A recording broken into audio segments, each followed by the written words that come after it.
Welcome to the Catholic Leadership Network podcast, where we connect the wisdom and experience of ministry leaders to the realities of ministry in the trenches. We journey with ministry leaders through all the hidden aspects that help us to become fruitful ministers. Here at the Catholic Leadership Network podcast, we discuss the stuff that no one told you about Catholic ministry and strive to help ministry leaders succeed from the beginning. Our hosts are Christy Cabanis, the Director for Missionary Discipleship for the Diocese of Cleveland, and Sarah Jarzembowski, the Director for Marriage and Family Life at St. Elizabeth Ann Seton Parish in Crofton, Maryland. Please show your support for our efforts by clicking like and subscribe and commenting below. And now here are Sarah and Christy. Now that I'm in work mode. All right, well, let's give this a try. Hello, everyone out there, Catholic Leadership Network world. Welcome to the podcast today.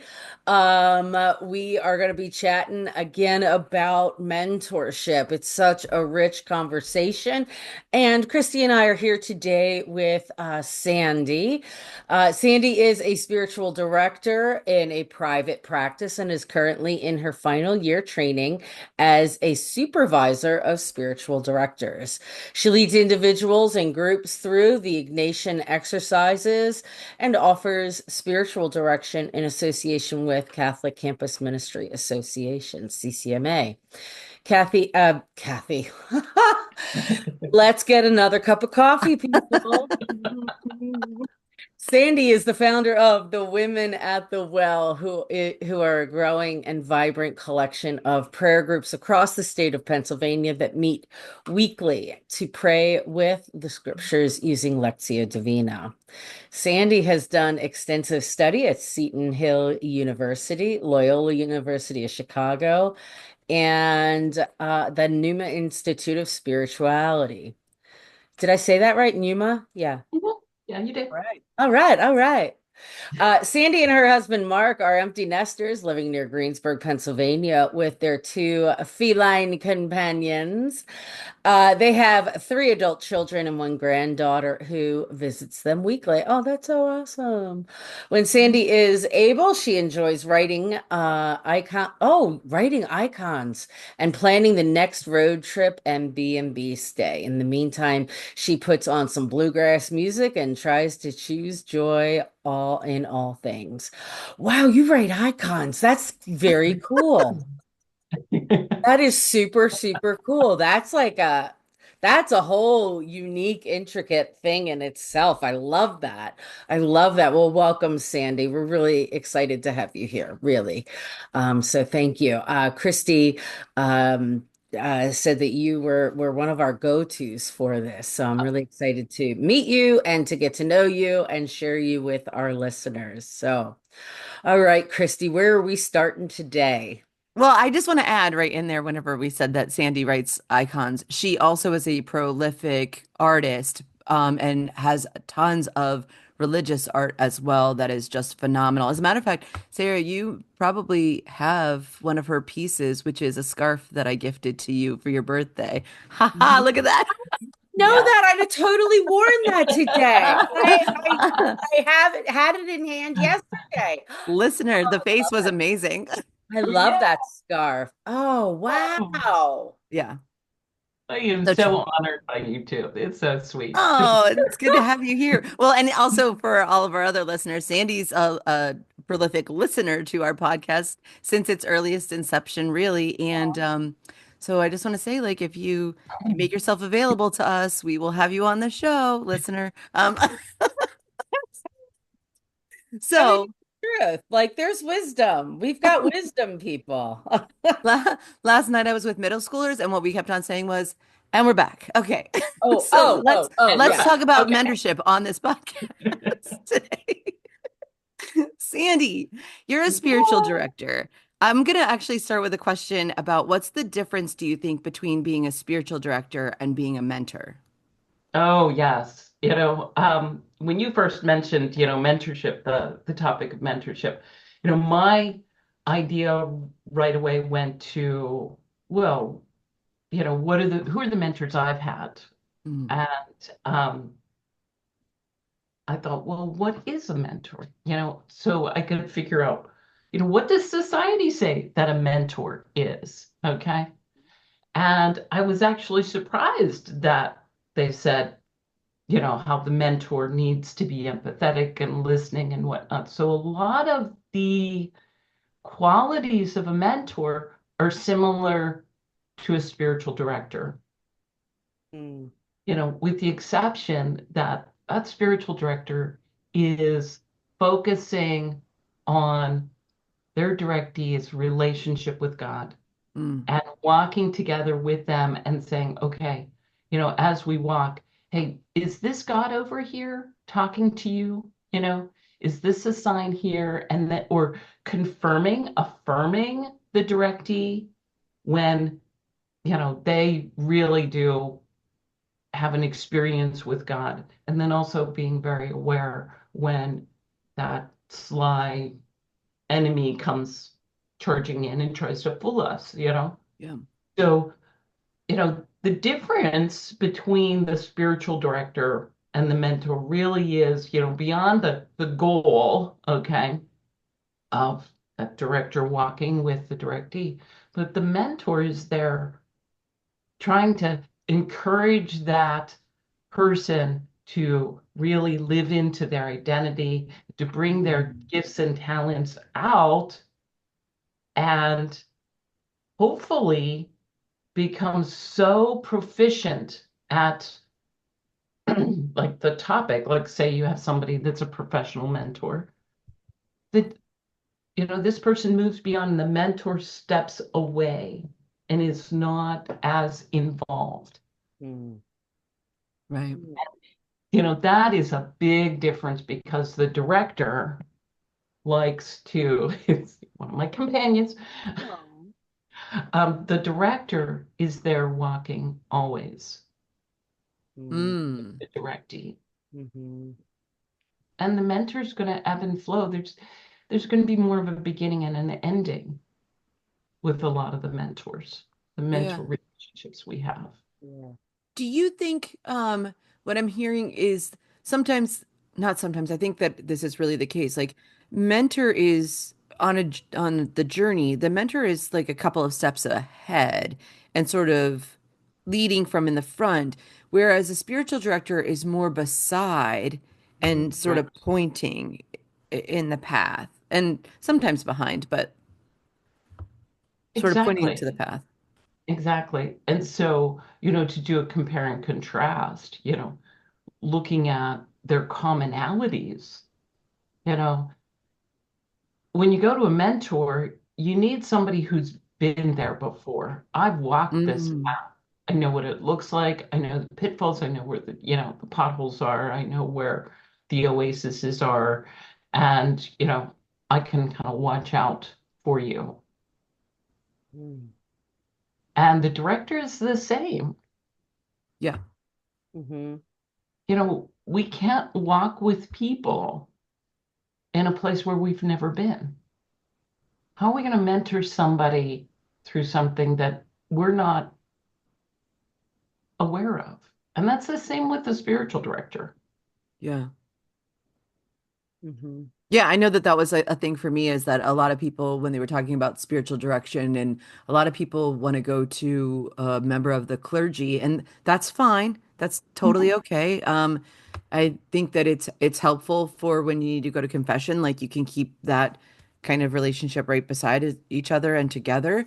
But for me, I don't know if I'm allowed to say this. Sandy's my spiritual director.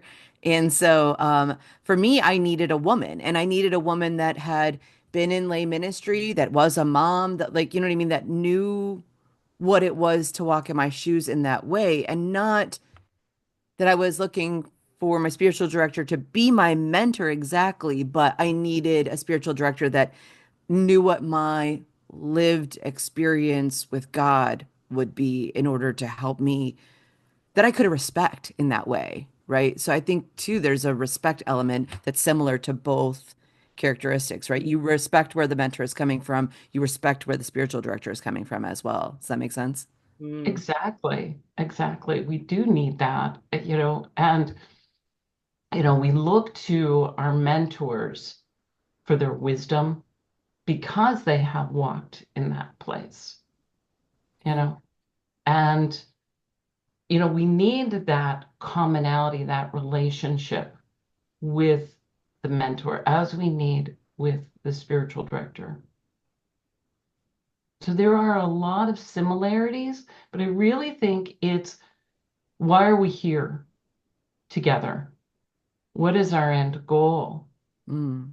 You know, that mentor wants to pull your gifts out of you so you can soar and use your gifts for God's glory.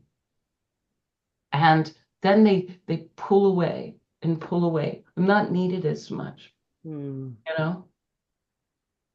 and maybe even then step out of your life because you've moved ahead of them. Yeah. Hmm. Yeah, or the period that you needed them for is been resolved, right? Like, Exactly. Exactly. So it Mm. might be for a specific reason, the time, the space that you need. Mhm. yeah. And I have directees like that too, though. They come for a little bit, they resolve whatever's going on, and then they go on their way. Hmm. It's, what are you looking for in the relationship? Mm. I really think spiritual direction is really focused on the directees, relationship with God. Mm. So that's a fine-tuned experience between the director and the directee. Right. Yeah. And that's much more ongoing, long term, because we're always trying to find where God is in our lives, or we should as disciples, right? Like that should be part of the journey, just saying. But that's we were I was there was I'm taking a class right now that's on the sacraments and the mystics, and somebody was asking, like, how do you know if it's God or if it's you or if it's the evil one? And three of us almost at the exact same time were like, that's spiritual direction. And then she was like, but what if you don't have a spiritual director? And we were all like, you get one. You get one. Exactly. Right? Those are the signs that you've moved to a level of discipleship that you're going to need some assistance with. But Sandy, so given that the mentor is the person that's a little before you on the journey, where do you suppose that we find a mentor? Yeah, it's not like we have a database of mentors, like we have a database of spiritual directors. I really feel like this is a gift from God. Mm, Not really something that you can create. You know, um, I think about one particular mentor that came to mind, my mentor in retreat ministry. And he was exactly what I needed at the time. mm, Hmm. And God brought us together. And he had so much wisdom to share with me. Because when I walked in, I was deathly afraid of microphones. And I could do like class presentations, but oh my gosh, speak in front of like 150 people and use a microphone? No. And he walked me through that and taught me so much about public speaking. Mm. And the bond there was so beautiful. I said to him, I never knew my grandparents, like my grandfathers. They died before I was born. But if I would know them, I would want them to be like you. So he was like an adopted grandfather for me. Beautiful gift. And then, as I grew in my ability to do presentations, he was there proud of me. Mm. And so that's what I think of as a mentor. Here, let's, encourage you and build you up so then you can leave the nest and do it on your own. And Mm. I sit back and I say, wow, look at you, yeah. Yeah. So Like, like both the teacher and the believer, right? Like the person that's yeah, showing you, but also is believing in you, that's saying that you can do this. exactly, exactly. So I think God brings Mm. mentors into our lives to just be great blessings because we need someone to help us. Now, he wasn't a spiritual director Mhm. because our relationship was very different. I would sit and it was almost like I would sit at his feet every Friday night after he was done with confessions. He was a passionist priest. He's now passed. Um, but I'd sit at his feet. We'd sit in the confessional and we'd just chatter on about, faith and there was such wisdom there. Mm. So it was a very blessed time in my life. Yeah.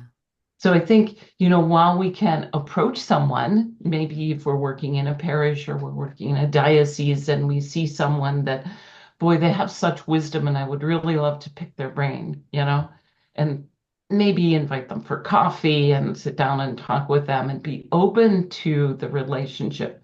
But I think there's a bond there that, is all covered in God's grace. And we can be open, but we can't really, I don't think we can really find one, you know, Mm. from our own designs. Mhm. Yeah. Have you ever had the opportunity to be someone's mentor, like find yourself in that space? You know what? The ladies in the prayer group Mm. have pointed that out to me. That when we started, and we celebrate 15 years of meeting every Wow, congratulations. thank you. So we celebrate that in February. And when they started, they're like, "When are you talking about Lectio Divina? We've never heard about this. We don't know what it is." And it was almost like teaching them how to pray. Mm.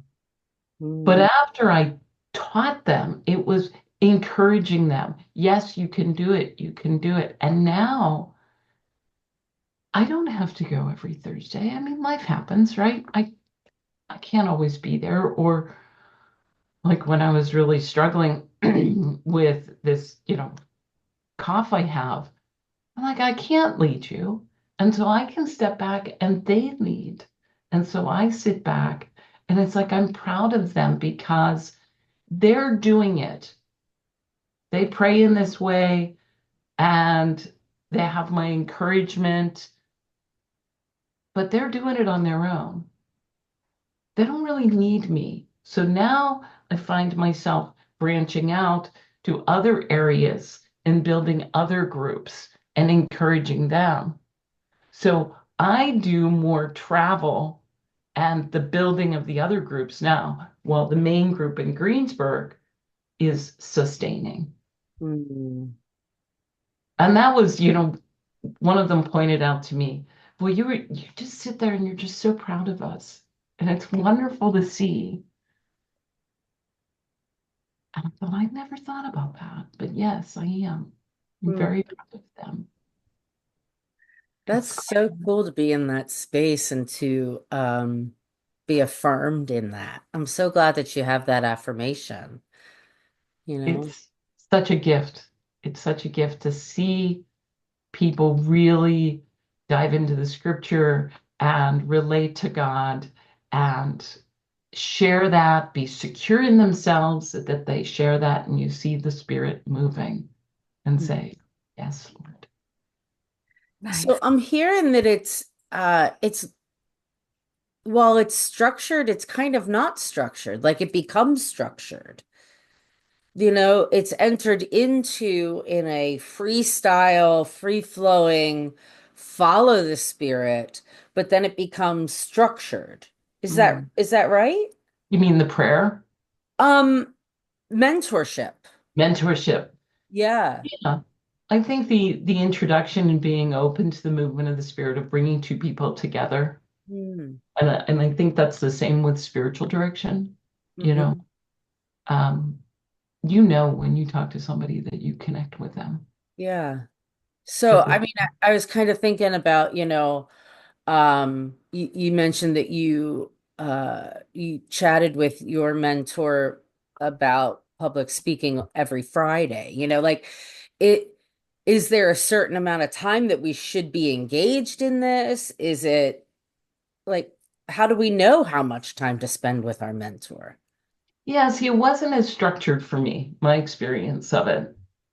I mean, the when the retreats had 40 people and confessions were short, we'd spend more time, or if he was not feeling well because he was elderly and on using a walker, it would be short. Hmm. And the talk really wasn't always about public speaking. It was about my feelings around it, the structure of the talk I was giving, and um, how I feel as I go through it, and actually letting go of that structure Okay. and being comfortable in the movement of the spirit and just going with whatever the spirit brings. So I have the structure of the talk and I've crafted it. He would always say, start low, build slow, end high with fire. So I craft things and pull it together and we talk about, how to pull people through an experience. And that's what part of our discussion was about. And then his coming to my talks and encouraging me. And he didn't always come, Hmm. you know? So my experience was not very structured. And at times I'd see him a little bit, or I'd see him not at all, or I'd see him for an extended period of time. We'd go on retreat and we'd spend, have long talks. Hmm. So That I can sounds like imagine, yeah, I can imagine if you're like in a parish Mhm. and say your boss becomes kind of a mentor, like you're new into ministry, and yes, then your boss is guiding you and teaching you how things work um, in dealing with what happens in a parish, um, understands your frustrations and the pitfalls that are there, or how to deal with, the diocesan regulations that and the politics that happen, and Mhm. how, you can rise above that and focus on your gift and Mhm. what God wants you to give in that particular ministry. I think that's invaluable. Yeah. Yeah, for me in that was I would for anybody that's just listening, I was pointing to myself because Sandy was almost literally describing my first experience in like real ministry as employment, and my boss was I refer to him as having been my mentor, especially during that time. And the two things that I'm like thinking about is that um he gave me things a little bit at a time at the rate at which I could accomplish them. And so he did like, he would give me the task and be like, I know that you can do this, but he would also be available for all of the questions that would come up about, what do I say and how do I handle this? And, what do we do with this situation? The other is I think that the mentor is there for you during those times of unsurety where you're like, I Mm. don't know if I can do this. I don't know if I can how to say that. I don't know, you know, the all of those the questioning that you have of yourself of do I have the ability to step into this and do this? And then two for me like my next job after that, one of the things that was crazy, this person was just in my life for a very, very short time, but who came to me and said like it was the get used to greatness kind of a phrase where it was like don't there's no what's the thing that we talk about all the time, Sarah, the inferiority, not inferiority, the imposter Imposter. syndrome. Hmm. Mm. Yeah, you're Mhm. not an imposter, you belong here, you Yeah. have a role to play. I think that that's also part of a mentor's uh chat that's maybe not necessarily part of what is I mean a spiritual director is going to remind you that you're a Yeah. child of God and that you're loved and that your experience matters and all of those sorts of things, but not in the same way that a mentor can tell you like you belong here. Right. Do you know what I mean? Like here in this particular space, role, whatever, that you're bringing something, like you said, I think earlier about that they're pulling those gifts out of you and prompting you to say, like, Mhm. you're in this space because you have gifts that need to be utilized in this particular space, right? Like that's part of it, I think. What about Yeah. what about the boundaries around this? Because is it, do I, the mentee, have to have the boundaries, or does the mentor have the boundaries, or we talk about that together like healthy adults, or what? I think you Healthy do. adult. That's You do. crazy, Christy. Yeah. I mean, I think, all professionals, they hold boundaries and they talk about this. Yeah, And, maybe some people will come into your life and you would really love them to be a mentor, but they're like, I really don't want to have a personal relationship with you. yeah, Personal details are off the table. Mm-hmm. yeah, yeah, I'll work with you and help you, you know, in your professional life, Mm-hmm. but we're not going to be friends. And others are, you develop a friend type relationship. It's different yeah, action, you know? yeah. And so I think that the boundaries are always important and that we talk about it. Mm-hmm. And I think like in your case, Christy, how you were new, into ministry. In that situation, we're looking at that mentor to really hold the boundaries, and that's their responsibility Yeah, that's a good point. to hold that space because that mentee, they're so new, they really don't know, and then there, of course, there's always confidentiality. Yes. And when you're working, like if you're working in a parish, this is a small group of people. Let's talk about dual relationships. Is this going to make the the boss say he's your mentor? How's it going to affect the relationships that he has with his other employees? Is there Mm, going to be jealousy that comes with Mm. this? You know, I Yeah. think that we have to look at that. We have to consider all the avenues, you know. yeah. And of course, the boundaries, ethical boundaries in everything. Mm-hmm. That's a whole nother topic. Wow. The last thing we want is, to walk in a relationship between a man and a woman. It becomes more Mm. than a mentorship and that attachment there. And that when one sees it, they must be free to open up and say, this isn't working. And I think that's what it is in all relationships, Yeah. Yeah. is when somebody is not free, there's a problem. You have to be able to say, something's not right here. Or you have to be able to say the hard things. It's the other thing about the mentor, you know, is they have to be free to say, you were wrong here. Yeah. And that mentee must sit back and say, can I accept that? But do you think that to some extent that that does depend on the mentee? Like, I think that it's almost like that awareness that this relationship is taken this direction because I think in order, and we haven't even talked about what the mentee is going through or experiencing really much until Mhm. right now in the season.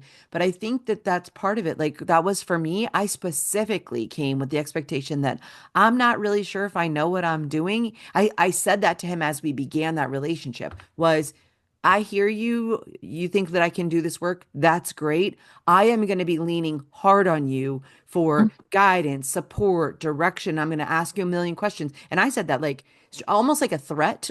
It's- I was Yeah. like, are you sure that you're ready for the amount of questions that I'm going to be pestering you or peppering you with is a better word to use?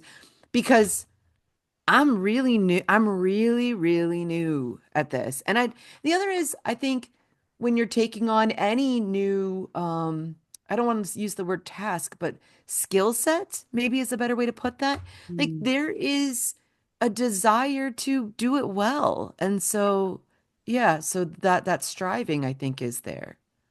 Absolutely. And he made the choice. When he hurt you, he said yes. He You know, did. Yeah. he could have easily said, no, I want somebody more experienced in here so I can be more hands off because I can't do that. Yeah. Being honest with what's going on within yourself. Yeah. You know what your needs are, what your abilities are. Yes. I think, one thing about what the mentor gives is, they may ask questions, but it's not so much simple yes or no questions. It's questions to incite thought that encourage that person to think and figure things out on their own. Yeah.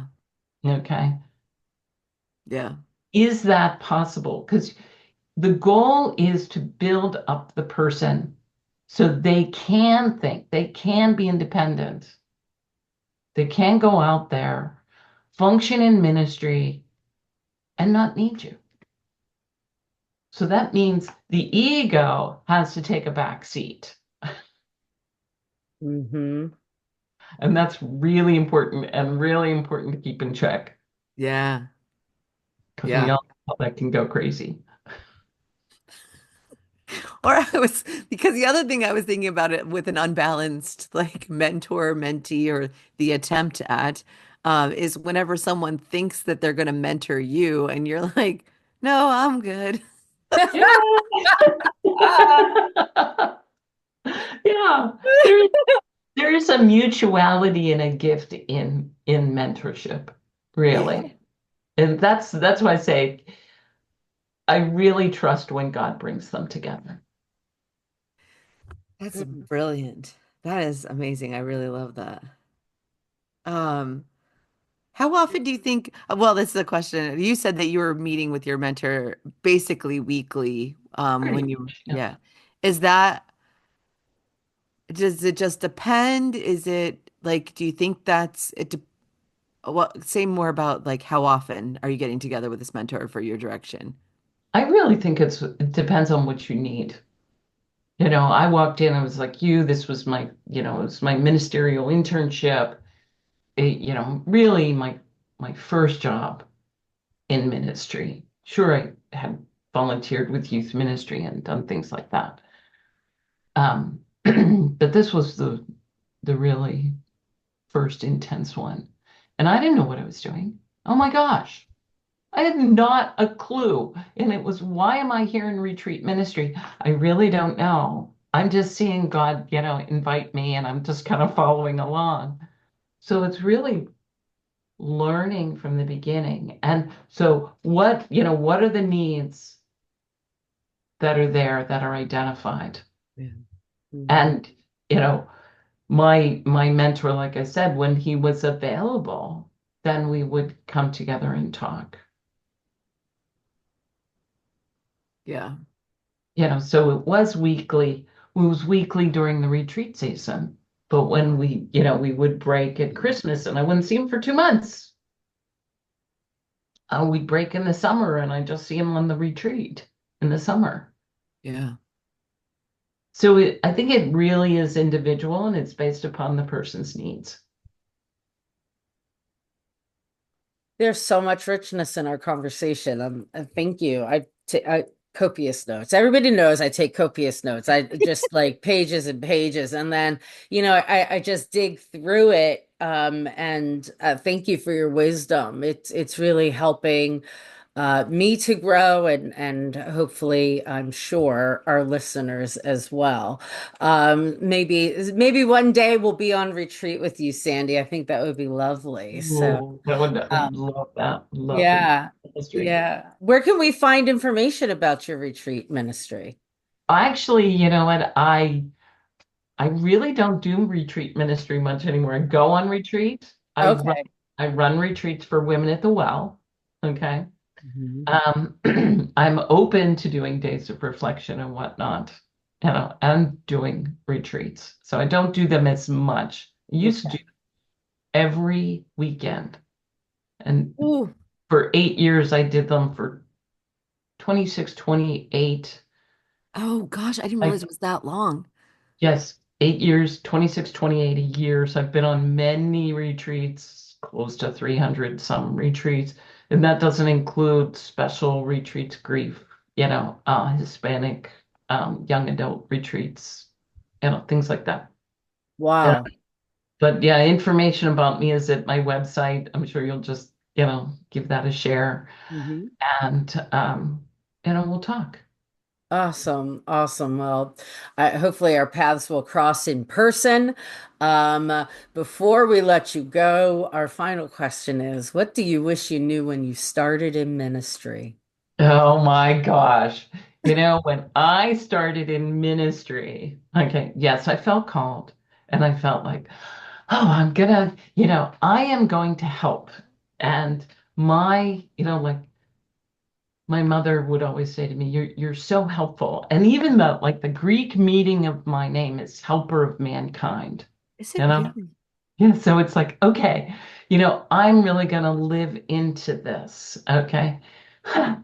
No one bothered to tell me that every day when I encounter someone, it's a deep dive into me.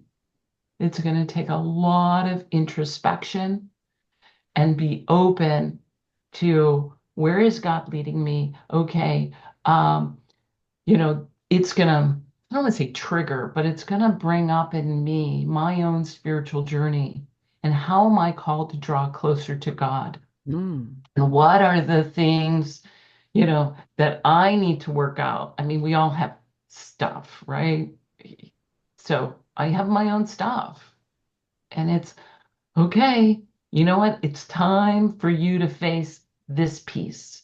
And it it's so joyful to walk with people, and it's holy, and I'm humbled, and just so blessed that people would trust me with the intimate parts of their lives, their relationship with God, that most intimate part.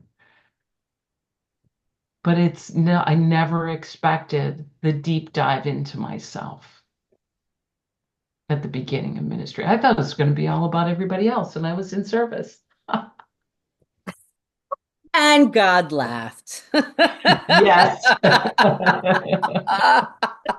Oh my goodness. I can see though, Sandy, that the Holy Spirit really does flow through you freely. You are so open to the movement of the Spirit, and collaborate with the Spirit regularly. So thank you for sharing that with us today on the podcast. We really appreciate you being here. Thank you. And you two are always in my prayers. Like Christy said, I was one of the first, ones to check out the podcast. What are you guys doing? Well, thank you so much for being our first listener. And we hope that, again, our paths cross in the not too distant future. Thank you, everyone, for listening today to the Catholic Leadership Podcast Network. If you find that this is helpful, please, please, please share, and like and subscribe and all the things. It really helps us in our ministry. Thank you so much, and have a wonderful day. Bye, everyone. Peace. Thank you for joining today's podcast. Please click the like and subscribe. And if you find this important to the conversations you're having in your local ministry, please share and join the conversation in the comments below. Thank you, and we'll see you next time on the Catholic Leadership Network podcast.